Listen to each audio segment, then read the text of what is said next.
जय हिंद दोस्तों, Vande Mataram. Baby John का जब से ट्रेलर निकलकर सामने आया है तब से ही इस मूवी को लेकर काफ़ी उम्मीदें बढ़ चुकी थी कि यार ये जो मूवी है कुछ अलग हटके निकल सकती है और स्पेशली वरुण धवन के करियर में ये एक ग्राउंड ब्रेकिंग मूवी साबित हो सकती है। लेकिन मैं बहुत भारी मन से आपको शुरुआत में ही बता देना चाहता हूँ कि जो कि अक्सर बॉलीवुड की सिनेमा में होता है कि ट्रेलर को देखने के बाद में जो लगता है वो मूवी देखने के बाद में बिल्कुल ख़त्म सा हो जाता है, मतलब नाम बड़े और दर्शन छोटे वाली बात हो जाती है। वरुण धवन ने हालांकि इस मूवी में अपना बेस्ट करने की कोशिश करी है, लेकिन बात यही होती है ना कि एक्टर उतना ही बेहतर हो पाता है जितना बेहतर मूवी की कहानी और स्क्रीन प्ले होता है। और सबसे बड़ी बात यहाँ पर यह है कि मूवी कॉपी होने के बाद भी पर्दे के ऊपर वो जादू नहीं छोड़ पाई है। बेबी जॉन वो फिल्म है जिसमें आपको राजपाल यादव एक्शन करते हुए दिखाई देंगे और यकीन मानिए क्लाइमैक्स से ठीक पहले उनका एक डायलॉग और ये एक्शन फिल्म का एक यादगार मोमेंट भी है। मतलब किसी ने नहीं सोचा था कि वरुण धवन के करियर की बेस्ट जिस मूवी को कहा जा रहा है उसमें राजपाल यादव जो है वो बाजी मार कर ले जाएंगे। ऐसा नहीं कि बेबी जॉन के हीरो वरुण धवन ने दमदार काम नहीं किया है, लेकिन मास फिल्मों की खासियत ही आपको सरप्राइज करना होता है। कुछ ऐसा करना जो कि सोच से बिल्कुल परे हो और कहीं ना कहीं आप एक तरीके से दूसरी दुनिया में जाते जाते एक झटका खाकर वापस आ जाओ। आपके दिमाग में वो वाव फैक्टर आना चाहिए, तब कहीं जाकर मास सिनेमा कहलाता है। मास फिल्मों की आइकन गदर में सनी देओल का हैंडपंप उखाड़ना इसीलिए आज भी बहुत ज़्यादा माइंड ब्लोइंग लगता है।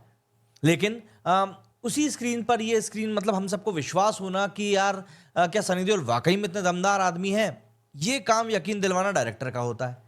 वरुण धवन नेचुरली एक चार्मिंग और मज़ेदार आदमी लगते हैं, इसलिए अगर वो बहुत ही खतरनाक धूम धड़ाके वाला एक्शन और इंटेंसिटी के साथ दिखें तो सरप्राइज वाली बात होती है, जैसे कि बदलापुर में हुआ था। लेकिन बेबी जॉन में ये सरप्राइज वाला मामला उतना ज़्यादा मेरे हिसाब से पर्याप्त नहीं हो पाया और कहीं ना कहीं यही कमजोरी स्क्रिप्ट के कारण वरुण धवन के कैरेक्टर के ऊपर भी एक छाप छोड़ गई है। अगर हम बेबी जॉन के प्लॉट की बात करें तो मूवी की शुरुआत होती है एक पुलिस ऑपरेशन से, जिसमें कि स्टेट के लिए लड़कियों को किडनैप करके विदेश भेजने का एक पूरे रैकेट का खुलासा होता है। मगर ये ऑपरेशन बड़े ही फनी तरीके से फेल हो जाता है क्योंकि पुलिस ऑफिसर की अपनी बेटी भी इसके दौरान किडनैप हो चुकी है। यहाँ सीक्रेट पुलिस ऑफिसर टाइप एक आदमी का जिक्र आता है। कहाँ से, कैसे, ये सवाल ना ही पूछें क्योंकि फिल्म के पास ये सब बताने का टाइम नहीं था। जॉन मतलब कि वरुण धवन और उनकी बेटी खुशी मतलब कि ज़ारा ज़ैना केरल में हंसते गाते जीने लगते हैं।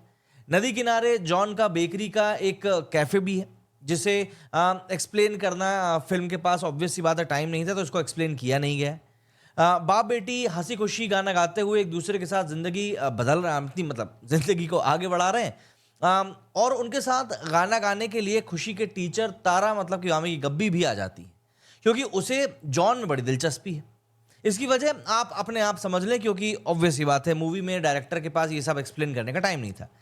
इन सबकी हंसी खुशी चलती जिंदगी में एक बहुत बड़ा ट्विस्ट आता है और जॉन का पास धीरे धीरे खुलने लगता है। वो सत्या वर्मा नाम का एक पुलिस ऑफिसर था जिसका कि बड़ा ट्रैजिक पास्ट है और उस पास्ट में से जॉन के पास प्रेजेंट में सिर्फ दो ही चीजें हैं, उसकी बेटी खुशी और उसका पुराना साथी राम सेवक मतलब कि राजपाल यादव। खुशी के पीछे अब वो विलेन पड़ा हुआ है जो कि जॉन उर्फ सत्या के पास्ट से निकल कर आया है। विलेन का नाम है बब्बर शेर मतलब कि जैकी श्रॉफ, जो कि आजकल ट्रेंड में चल रहे बिना नहाए धोए शरीर पर 2-4 खून के छींटे लेकर घूमने वाला एक अनहाइजेनिक विलेन स्टीरियोटाइप है। हालांकि इस रोल में जैकी श्रॉफ काफ़ी जमे हैं और जो फीस उनको 1.5 करोड़ मिली है इस रोल के लिए, उसके लिए तो उन्होंने वाकई में काफ़ी मेहनत करके इस रोल को निभाया है।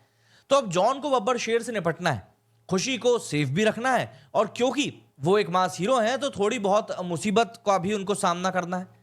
तारा के अपने कुछ एजेंडे हैं जो कि फिल्म में देखते ही आपको मतलब समझ में आ जाएगा कि यार ये ठीक है कि नहीं। बस सवाल यह है कि कहानी की शुरुआत में जिस अंडरकवर ऑफिसर टाइप आदमी का हमको जिक्र किया गया था आखिर वो कौन था। दरअसल यहाँ पर मैं बात कर रहा हूँ भाई की, जिनको कि मतलब आप देखेंगे तो आपको खैर समझ में आ जाएगा। भाई के बारे में ज़्यादा बोल दूंगा तो भाई के फैंस को बुरा लग जाएगा। कैसी है फिल्म, सबसे बड़ी बात तो यही आ जाती है।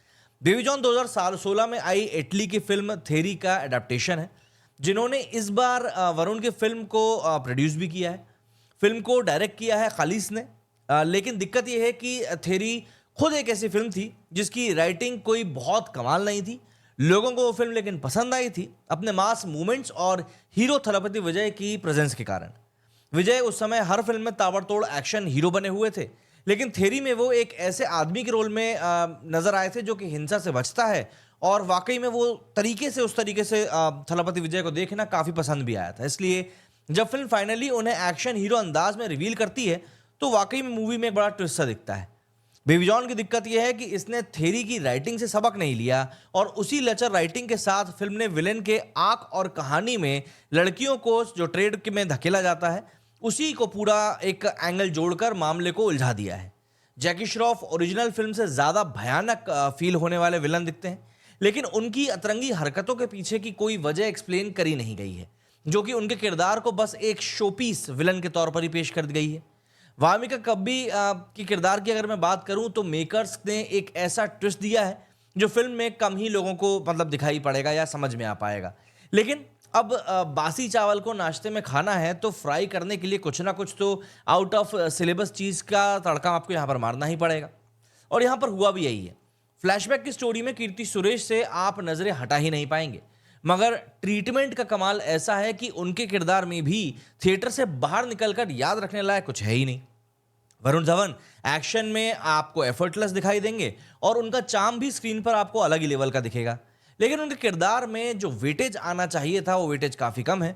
इसमें धांसू इंटेंसिटी और एक्शन के साथ वो हाल ही में हनी बनी में ऑलरेडी नजर आ चुके हैं। फिल्म रुककर जॉन या सत्या के इमोशंस एक्सप्लोर ही नहीं करती है और एक चीज़ से दूसरी चीज़ पर बस जंप करती रहती है, जैसे कि ख़त्म करना है। फर्स्ट हाफ के पहले 40 मिनट तो इतनी तेज़ी से भागे कि लगा कि डायरेक्टर का मूड ही नहीं है इस फिल्म को आराम से बनाने का, बस वो निपटा देना चाहते हैं। मगर फिर उन्हें याद आया कि बहुत सारे एक्शन सीक्वेंस के साथ उन्होंने वरुण को लेकर जनता का मसीहा, गरीबों का देवता, बेसहारों का रक्षक टाइप जो एक पोर्शन शूट किए थे वो भी फिल्म में फिट करने। फिर उन्होंने करीने से इन्हें इस हिसाब से फिल्म में फिट किया है कि 15 मिनट से ज़्यादा की कहानी की लय बरकरार आपकी रह ही नहीं पाती है। सबसे अजीब चीज़ यह है कि टीवी पर थेरी का जो डब हिंदी वर्जन चलता है, बेबी जॉन के डायलॉग उसके मुकाबले भी कहीं ज़्यादा ठंडे हैं। ऊपर से फिल्म का साउंड इतना शोर भरा है कि आप थिएटर में अकेले जाते हैं मगर बाहर निकलते हैं सिरदर्द अपने कंधे पर बिठाए हुए। हालांकि इसके पीछे का एक बड़ा कारण मुझे साउथ सिनेमा का जो लाउड म्यूजिक का ट्रेंड है वो भी लगता है कि बॉलीवुड शायद उसको कॉपी करने की कोशिश कर रहा है। कुल मिलाकर बेबी जॉन एक ऐसी मूवी है जिसे देखने के बाद सिर्फ एक ही लाइन सूझती है, वरुण धवन मास हीरो वाले रोल में भी अच्छा कर सकते हैं अगर कोई उन्हें अच्छी स्क्रिप्ट के साथ में कास्ट करे तो।